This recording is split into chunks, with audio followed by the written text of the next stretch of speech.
Hey guys, welcome back to a new video on How Logical. In today's video, I will show you how to get logged into your Wells Fargo online. Now, before we start the video, make sure to subscribe and turn on the notification so that you will be notified for any of our new uploads. Now, let's get into the video. Firstly, open any web browser on your PC. Now, in there, search for wellsfargo.com and press enter on your keyboard.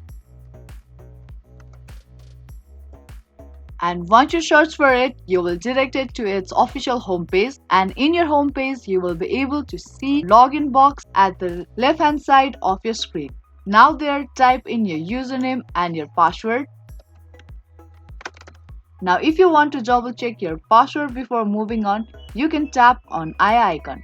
And if in case you have forgotten either your username or your password, you can retrieve it by tapping on forget username or password link. Now once you're done with typing your account details correctly, tap on sign on button. And once you tap on sign on button, you will be successfully logged into your account. Now that was the really quick and easy video on how to get logged into your Wells Fargo account.